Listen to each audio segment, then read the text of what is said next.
Alain Colombier, médecin généraliste dans l'Hérault, qui le mois dernier, pour illustrer son manque criant de moyens, avait joint le geste à la parole en se photographiant nu, à poil, donc face au coronavirus. Nous en avions parlé avec lui. Eh bien, sa technique semble avoir inspiré les dentistes qui s'y mettent alors que les cabinets sont censés rouvrir bientôt. Ils n'ont rien et ils le font savoir depuis quelques jours sur les réseaux sociaux. Bonjour Maud Braunreis. Bonjour. Bonjour, merci d'être en direct avec nous. Vous êtes dentiste à Obernai, près de Strasbourg, et c'est vous que l'on voit sur cette photo à gauche donc de l'écran, prise par votre père, que vous avez vous aussi photographié, c'est lui qui est à côté. Vous travaillez ensemble. Qu'est-ce qui vous a poussé, Maud, à fendre ainsi l'armure ?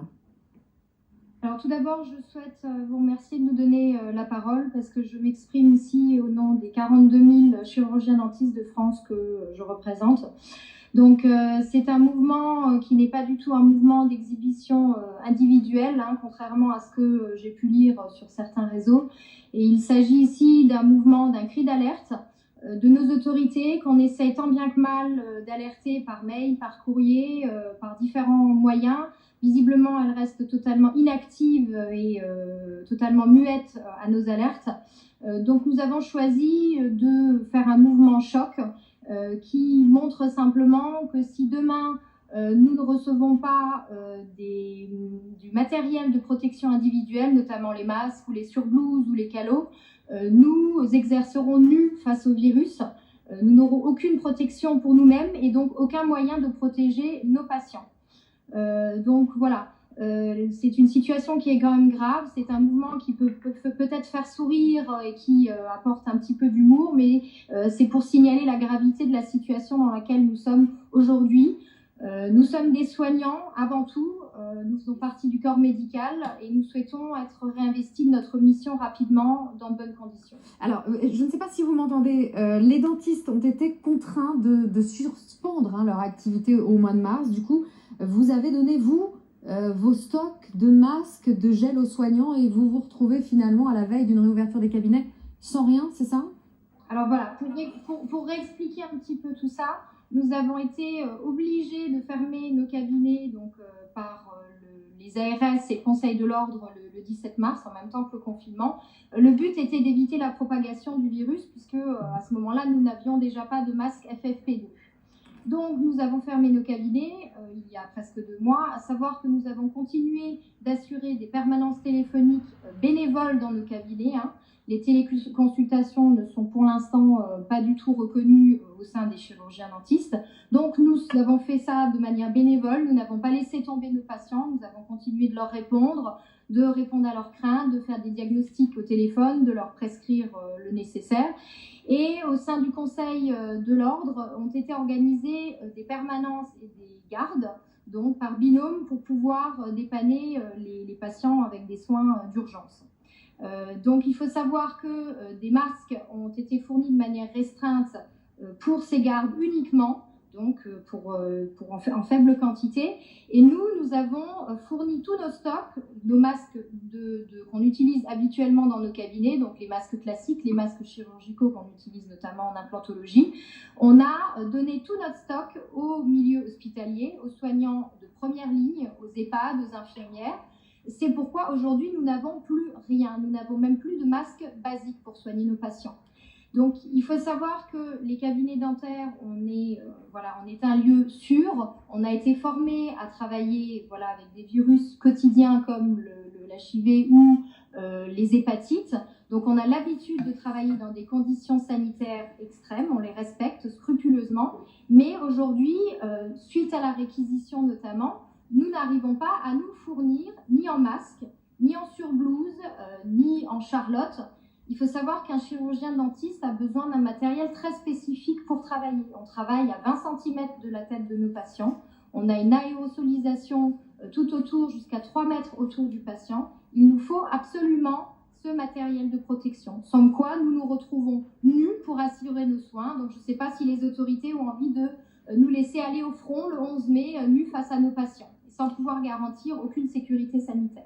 On vous a promis 150 000 masques, ça paraît quand même très peu pour 42 000 dentistes en France.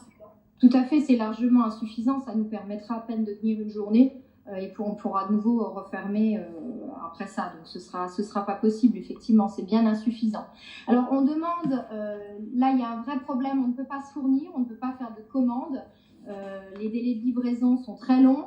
On demande pas forcément, on demande simplement que l'État nous laisse accéder, soit qu'il lève la réquisition ou qu'il nous fournisse les masques nécessaires. Donc il faut savoir aussi, parce que la plupart de nos concitoyens ne comprennent pas bien, nous sommes des soignants, on ne peut pas soigner avec des masques classiques ou des masques chirurgicaux. Il n'y a que le masque FFP2 qui est suffisamment filtrant et qui nous permet de nous protéger nous, mais avant tout nos patients. Oui, parce que vous le disiez tout à l'heure, hein, vous êtes tout proche des fameuses gouttelettes qui contiennent le virus. Restez avec nous, Maud. J'interroge le docteur Wargon qui est à mes côtés. Ça paraît évidemment sidérant. On a l'impression depuis le début de cette crise qu'on ne parle que de pénurie, que de manque. Et c'est le cas des dentistes, là en l'occurrence, à quelques jours de la réouverture de leur cabinet. Oui, en tout cas sur le matériel, masques chirurgicaux, masques FFP2, blouses, notamment à l'hôpital, on a des pénuries. Alors quand on regarde ce qui s'est passé sur l'ensemble de l'épidémie, en réalité c'est chez tout le monde qu'on a eu ce genre de problème. Même en Chine, à un moment, ils n'avaient pas suffisamment de masques. Mais c'est là où on s'aperçoit que ce matériel est très important et qu'on apprend de ses erreurs et qu'il ne faut plus qu'on se retrouve face à ce genre de problème, quoi. De masques, de manque de masques, de manque de blouses, de manque de, je sais pas quoi, de charlotte. Alors les charlottes, ça va pas manquer, ou de visières, mais qu'on se retrouve avec du matériel, que peut-être on ait du matériel réutilisable, parce que le problème des masques et des FFP2, c'est que on en utilise énormément, et que je pense que les dentistes en utilisaient énormément avant, puisque effectivement, ils sont très proches de la bouche des patients, et ils peuvent pas demander à leurs patients de mettre un masque eux non plus, à eux, Oui, eux aussi. Ça paraît compliqué. Voilà. Maud, vous êtes toujours avec nous. En clair, vous n'êtes pas prêt à rouvrir le 11 mai, là? Si, nous sommes prêts dans le sens que physiquement et dans nos cabinets, nous avons des protocoles mis en place, des protocoles de stérilisation et de désinfection qui sont totalement prêts pour accueillir des patients éventuellement porteurs du Covid. Par contre, l'État nous bloque au niveau de l'acquisition de ces masques et de ces surblouses.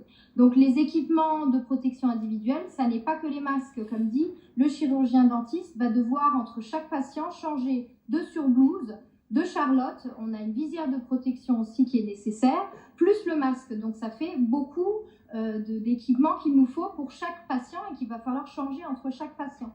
Sans parler du temps qu'il va nous falloir pour désinfecter la pièce, aérer, désinfecter les surfaces.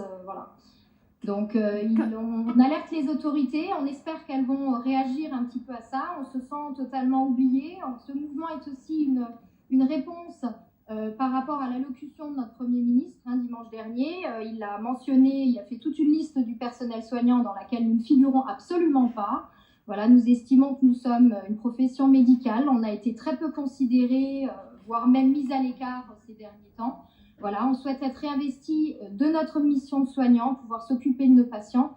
Je pense que l'impact de la santé bucco-dentaire sur la santé générale n'est plus aujourd'hui à prouver. Voilà, on a notre rôle à jouer aussi. On tient aussi à signaler que l'État, pendant ces 2 mois de fermeture, ne nous a absolument pas aidés, ni en matériel, ni financièrement. Voilà, on nous a demandé d'assurer les permanences téléphoniques, d'être disponible, de réguler, chose qu'on a faite parce qu'on est une profession avec de l'éthique et une conscience professionnelle et on aime notre métier. Mais voilà, on n'a rien en retour, on n'a rien, on est prêt à répondre à la demande de nos patients, on a une forte demande. Mais l'État ne répond pas, l'État reste inactif et notamment aussi nos instances, le Conseil de l'Ordre national. On souhaiterait un petit peu plus de réaction de sa part et une défense de la profession. Voilà. Maud Brunreis, je le disais, vous travaillez avec votre père, que vous avez pris en photo également. Le voici, votre père qui a 72 ans, qui n'est pas prêt de raccrocher la blouse. Vous l'avez convaincu de poser nu, c'est aussi parce qu'il vous a transmis sa passion, que vous vous battez avec lui aujourd'hui, c'est pour cette raison. Tout à fait. Mon papa exerce ce métier depuis un certain nombre d'années par passion, parce que nous sommes des passionnés avant tout. On aime ce qu'on fait, on aime être au service des gens, on aime leur redonner le sourire dans tous les sens du terme. Et c'est une passion qu'on partage depuis 11 ans ensemble, puisque j'exerce à ses côtés depuis 11 ans. Voilà. Et il a voulu, alors c'est un mouvement, j'ai été dans les 10 premiers effectivement à participer avec mes consoeurs et mes confrères, et il a voulu soutenir ce mouvement-là aussi parce qu'il me soutient moi, il soutient notre profession, et on souhaite voilà, nous battre pour nos valeurs et surtout avant tout pour nos patients qui nous réclament haut et fort, qui attendent qu'on puisse revenir s'occuper d'eux au cabinet au plus vite. Merci beaucoup, Maud Bonnereis, et bon courage à vous. Merci à vous. En vue de cette réouverture. Merci à vous. Serge, un commentaire sur ce témoignage et sur ce coup de gueule sur les réseaux sociaux.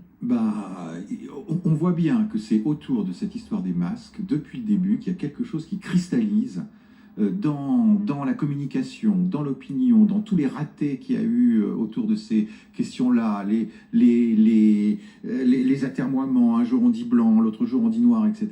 On voit bien que c'est autour de ça que toute la question de l'opinion, toute la question de la confiance est en train de se jouer. Donc maintenant, on et donc oui. pour mettre l'opinion quelque part de son côté, sans doute faire pression, on fait Oui. des campagnes pareilles, où on se met nu et c'est pas pour le plaisir qu'on le fait. Non, bien évidemment, mais si vous voulez, ces campagnes où on se met nu, quasiment tout le monde les a fait. Les agriculteurs l'ont fait à un moment. Enfin, il y a quelque chose de très, je sais pas comment dire, de très juste, de très joli dans ce mouvement. Oui, surtout parce là, que ouais. c'est comment dire, oui, non, c'est pas des. On a vu défiler des dentistes de tous les âges, des hommes, des femmes, etc. Et il ne s'agit pas de se mettre en valeur. Il s'agit vraiment de montrer quelque chose de soi à travers cette nudité qui est aussi une détresse.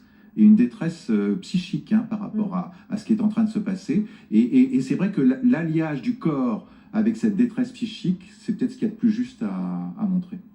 Jean-Michel. J'ai été frappé de voir, d'ailleurs, la dentiste que nous venons d'entendre l'a dit, qu'ils ont été oubliés parmi les professions médicales. C'est curieux. Olivier Véran ne les a pas cités d'ailleurs, elle le disait, C'est et ça. c'est ce qui les affecte aussi. Oui, et donc oubliés à la fois parce qu'ils ne sont pas cités, ou oubliés parce qu'ils n'ont pas de matériel, personne ne pense à eux. C'est très curieux quand même, ce loupé, parce qu'évidemment que les dentistes participent à... Non, ils ne participent pas à la mission Si, c'est pas ça. de santé générale. En fait, les médecins généralistes se sont plaints de la même chose très longtemps, en fait. Dès le début de la crise, c'est un peu ce dont ils sont plaints. En fait, c'est l'hospitalo-centrisme C'est français. pas tout à fait la même chose, parce que pour le coup, les dentistes ont été obligés de fermer leur cabinet, ce que n'ont pas fait les médecins généralistes. Et quand les médecins généralistes ont dit, vous savez, nous, on n'a pas de masque, évidemment, ils ont été tout de suite entendus, parce qu'ils étaient au contact des gens. Non.